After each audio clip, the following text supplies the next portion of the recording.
Fala, amigos palestrinos, tudo bem com vocês? Sou Júnior Vieira e eu vou falar agora sobre o próximo confronto que já está definido, Palmeiras e River Plate pela semifinal da Copa Libertadores. Muito esperado pela maioria dos torcedores palmeirenses e a imprensa de modo geral já cravava há bastante tempo esse confronto, né? E acabou mostrando que a Libertadores está uma Copa cada vez mais previsível, né? E cada vez com menos surpresas. Tem pessoas que acham isso bom, tem pessoas que acham isso ruim, aí as opiniões divergem bastante. Eu particularmente acho que mostra o poder econômico e o planejamento e tem que servir como exemplo, né? Talvez isso faça diminuir um pouco as corrupções e má gestões de forma geral, né? Eu acho isso positivo, porque acaba com aquela boa desculpa de que não dá, a gente se planeja, mas o futebol é aleatório. Não, pessoal, futebol mostra que os clubes são como empresas. Se você tiver uma boa gestão, se você tiver uma boa administração com metas a longo prazo, os resultados aparecem, né? River Plate, Palmeiras, Boca, algumas equipes vêm mostrando isso e tem que ser um espelho para as outras equipes. Mas vamos falar sobre esse jogo aí, a minha expectativa, o que eu acho e o que eu acho que o torcedor palmeirense tem que esperar sobre esse jogo. Mas primeiramente já vinham dizendo, se você já é inscrito no canal, por favor deixe seu like, participe nos comentários. Se você ainda não é inscrito, se inscreva aqui, ative o sininho, é muito importante aí para a divulgação do canal e para a melhoria da qualidade dos vídeos, tá bom? Bom pessoal, muitas pessoas estão falando que o Palmeiras pegou alguns adversários fáceis, que faltava um time mais cascudo e que agora sim o Palmeiras vai pegar uma equipe com nível superior. E eu me assusto um pouco quando eu ouço isso, porque assim, primeiramente, eu não acho que o Libertad é uma equipe assim tão fraca. É uma equipe que a grande maioria dos times do futebol brasileiro, na minha opinião, jogam de um nível parecido com a do Libertad. Pô, se a equipe do Libertad é uma equipe fraca, então o Campeonato Brasileiro não tem validade nenhuma. Porque eu não vejo hoje um Grêmio superior ao Libertad. Eu não vejo um Atlético Mineiro superior ao Libertad. O Palmeiras ganhou do Atlético Mineiro com muito mais facilidade do que da própria equipe do Libertad, se for pensar dessa forma, né? Então, falando sobre o River Plate, é uma equipe qualificada, é óbvio. É um trabalho a longo prazo, longevo, do técnico Galhardo, né? Mas eu não acho que seja tudo isso que estão falando, não. Com todo respeito à equipe do River. Eu acho que a imprensa brasileira quer pintar, quer destabilizar o elenco, como se a gente estivesse pegando uma grande seleção e tal, mas para mim o melhor Palmeiras de 2020 é superior ao melhor River que a gente já viu. E eu vou usar nessa análise principalmente a partida contra a equipe do Nacional. Foi 6-2, é um chocolate, tem que ter cuidado.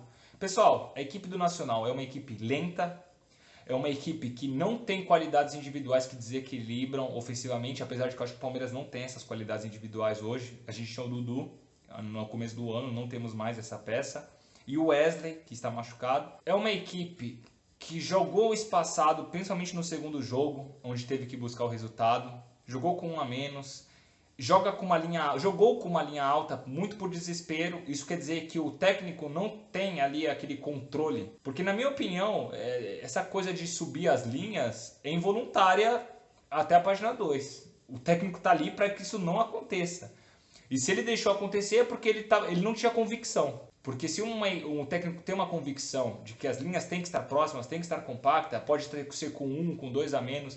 Pessoal, uma equipe vitoriosa não sai que nem louco para frente porque está perdendo o jogo. A gente vê isso muito na Premier League. Diversas equipes perdem 1 ou 2 jogadores por expulsão, por lesão e não mudam. Não atacam como... Vamos supor, a equipe do Grêmio fez isso contra o Santos, né? Precisava correr atrás, tomou 1, se expôs... Tomou 2, se expôs mais ainda, aí aumentou, né? Aí fez o primeiro gol, 3-1, não tinha mais zaga, não tinha mais volante, estava uma bagunça e tomou o quarto gol com muita facilidade. Isso aí para mim é falta de convicção do treinador e desespero, não tem outra palavra, né? Então o Nacional jogou de forma desesperada e tomou uma sacolada de uma equipe que tem peças individuais de qualidade.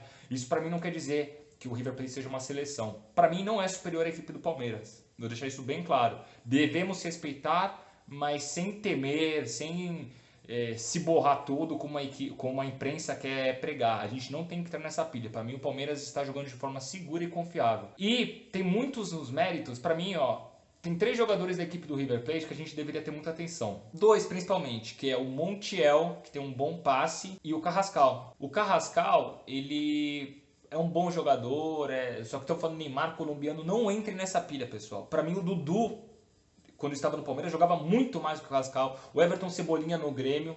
A gente enfrentou no Campeonato Brasileiro, os jogadores para mim jogam mais. O Bruno Henrique no Flamengo, o Arrascaeta é mais jogador que o Carrascal. teve jogadores de nível parecido com o Carrascal, não tem nada de se temer por causa do Carrascal. Ele é um bom jogador, para mim ele é o mais habilidoso das duas equipes hoje, ofensivamente, né? Mas o Palmeiras está muito sólido defensivamente. Um jogador, o Carrascal, ele vem desequilibrando. Muito se fala que o Palmeiras pegou adversários fracos, mas quem que o River Plate pegou até hoje que seja um grande adversário? O Campeonato Argentino está fraquíssimo.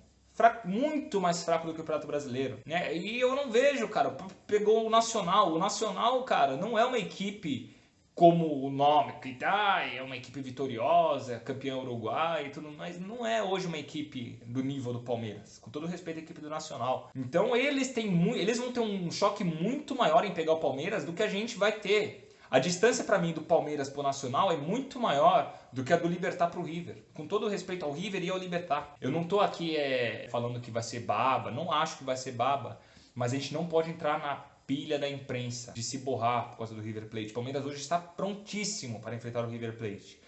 Eu acho que o grande trunfo do Palmeiras são dois.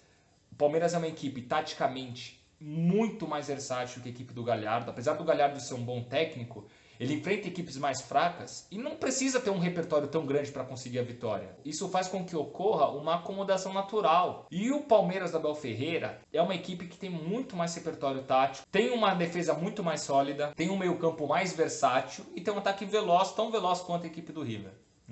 Não acho o ataque nosso melhor, mas não é pior. E no resto, para mim, estamos melhor sim. Tá? Talvez exista um equilíbrio muito grande entre os goleiros, né? O Armani e o Everton. Mas se a defesa der espaço, a gente vai fazer gol. Agora, a equipe do Palmeiras eu não acho que vai dar tanto espaço para o River como a equipe do River vai dar para o Palmeiras, né? Então, pessoal, o Montiel, por exemplo, que é um jogador que eu acho que tem um bom passe, ele funcionou esse passe muito na linha alta do Nacional. O Palmeiras não joga com linha alta. O Palmeiras não dará esse espaço, ainda que tenha um jogador expulso, não vai dar esse espaço que o Nacional ofereceu à equipe do River. Então já anula o Montiel. O Carrascal, eu acho que um atleta interessante, a gente tem que ter um cuidado em cima do Carrascal, porque ele vai jogar no lado esquerdo do ataque do River, ou seja, no nosso lado direito, que para mim hoje, tanto ofensivamente quanto defensivamente, é o nosso lado mais frágil, que é o lado onde joga Marcos Rocha, o Menino e Luan. Na minha opinião, eu entraria hoje com o Gabriel Menino, não porque eu acho que ele é mais eficiente defensivamente do que o Marcos Rocha, eu nem acho isso. Mas o Marcos Rocha está se recuperando de Covid. Ofensivamente ele está sendo muito bem, né? Está jogando muito bem. Mas defensivamente ele deu alguns espaços contra o Libertad, que se fosse contra o Carrascal me preocuparia. E o Luano tem a excelência do Gustavo Gomes, né? E eu acho que não dá para inverter o Gustavo Gomes ali de posição para marcar o Carrascal. Eu acho muito arriscado porque o Gustavo Gomes performa em excelência naquele lado esquerdo, né? Então ali eu acho mais viável você colocar o Gabriel Menino pelo lado direito, por quê? Porque ele tem um vigor físico parelho ao do Carrascal e ele pode conseguir fazer essa marcação. Talvez com isso a gente perca poder ofensivo no lado direito, mas aí sim é o caso de se anular alguém. Não fazer, desculpa falar de novo do Luxemburgo, mas o que o Luxemburgo fazia de querer anular o Fagner, lateral do Corinthians. Esse sim é um atleta que a gente pode ter uma atenção, o Carrascal, de colocar o Gabriel Menino, segurar ele ali. Eu acho que no nosso lado esquerdo vai ser a grande força nossa. O lateral direito deles é um lateral muito ofensivo e a defesa deles não é uma defesa tão forte. Então eu acho que a gente consegue explorar muito por ali. Talvez fosse o caso de colocar o Rony pelo lado esquerdo, mas mesmo o Gabriel Verón eu acho que já consegue fazer uma bagunça ali. Gustavo Scarpa, se jogar ali também é interessante, junto com o Vinha. Eu acho que o lado esquerdo vai ser a grande força nossa e o meio-campo. Por quê? Porque eu acho que o Palmeiras tem um meio-campo muito versátil. E ir para um confronto de 2 jogos, a grande coisa é a gente não perder no jogo de ida.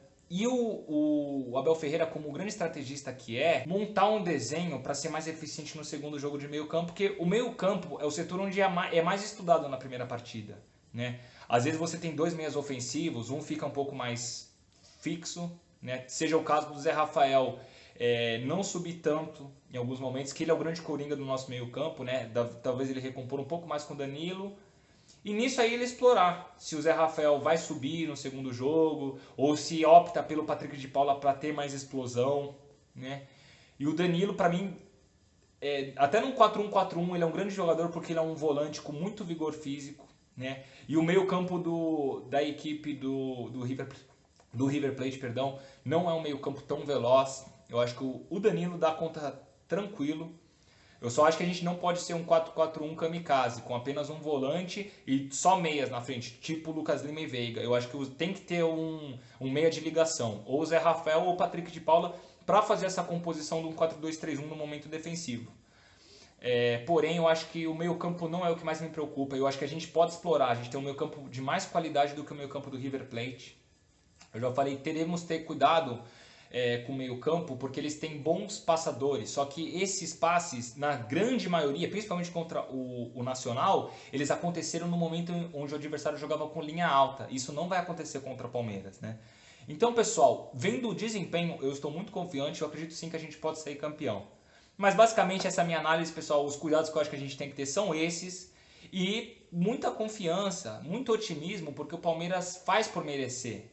Eu acho que em questão de performance, o Palmeiras veio jogando mais. E será uma grande injustiça, como a gente sabe que pode acontecer, né? Se nos dois confrontos o Palmeiras acabar levando a pior. Eu não acho que isso vai acontecer se o Palmeiras mantiver o nível de performance que vem desempenhando até agora. Mas esse é o vídeo de hoje, pessoal. Espero que tenham gostado. Por favor, aponte com seu like, compartilhe esse vídeo nas redes sociais. Estamos aí e até o próximo vídeo. E avante palestra!